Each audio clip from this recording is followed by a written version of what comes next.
going to be doing something a lot easier than the rational expressions. We're going to be doing solving exponential equations with common bases, or ones that we can get into a common base. So I figure I would end on something easy this week. So we're going to solve exponential equations. As long as you can get them into a common base, then this is going to be really nice. Now the property that we're going to be using, that is, if we have b to the power of x is equal to b to the y, then we can sit there and say, well, sorry, not if, b to the power of x is equal to b to the power of y, if and only if, y'all should be used to that notation, x is equal to y. So that's what we're going to be using. If we can get the same bases, then we get to cancel the bases and we just get to look at the exponents. So again, it's going to be one of those that is going to be nice and easy if we can get them into the same bases. However, they're not going to be so nice to us. They're not going to be so nice because they're not going to give it to us in the same bases. So they're going to give us something like 36x plus 1 is equal to 6x plus 6. So what you should realize is, from a couple of worksheets ago, that 36 can be broken up into 6 squared. Right? We should know that 36 is 6 squared. So I can turn it into a base of 6. So I get 6 squared times x plus 1, right? Because again, it goes back to that exponent worksheet that we were doing, is basically I'm turning this into the 36, right? And now I'm raising it to a power of a power, and I've got 6x plus 6. So now I've got the same bases. I know that these are multiplied together based on my rules of exponents. So I've got 2 times x plus 1 is equal to x plus 6.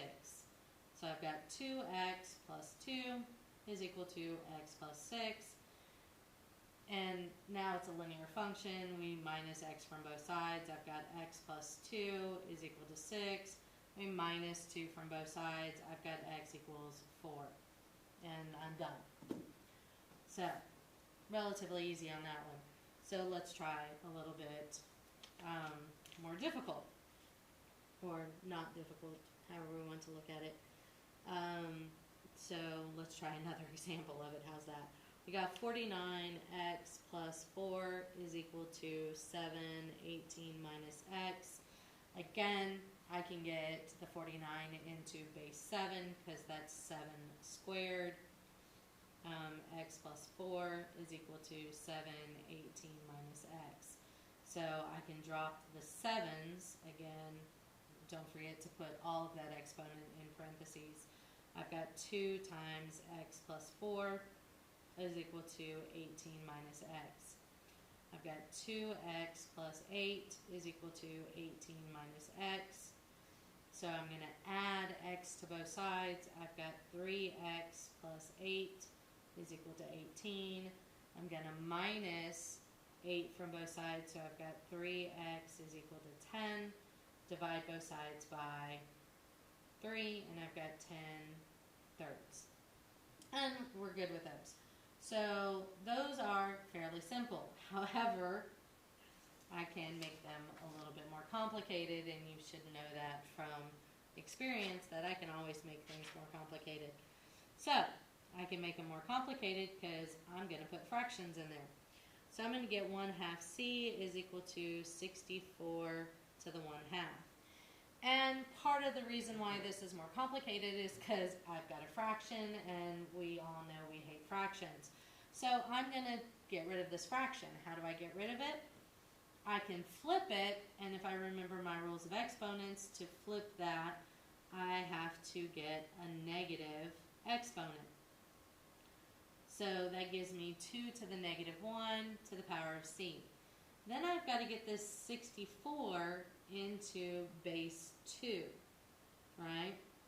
So to get 64 into base 2, I've got 2 times 32, and then 32 is 2 times 16, 16 is 2 times 8, 8 is 2 times 4, and 4 is 2 times 2. So that gives me 1, 2, 3, 4, 5, 6. So I've got 2 to the power of 6 to the 1/2. So now my bases are the same. I've got negative 1 times c is equal to 6 times 1/2. So I've got negative c is equal to 3, so c is equal to a negative 3. So let's see if I can make it a little bit more complicated, because we all know I can't.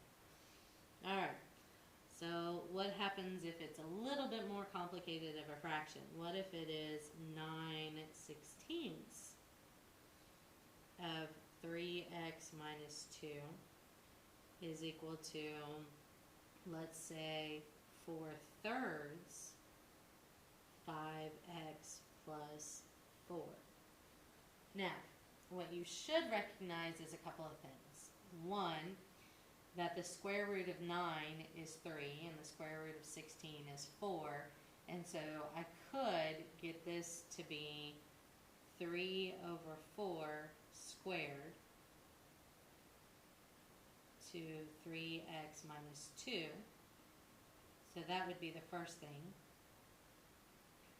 But then the issue that I'm going to have is that they don't match, that this is 3 over 4 and this is 4 over 3. So I have a choice. Since I'm already raising this to a power of 2, to flip it, I can raise it to a negative 2.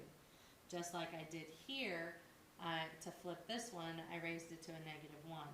So I want to flip this one, and I'm going to change it to 4 over 3. So I'm going to raise it to a negative 2. And then I'm going to multiply it by 3x minus 2.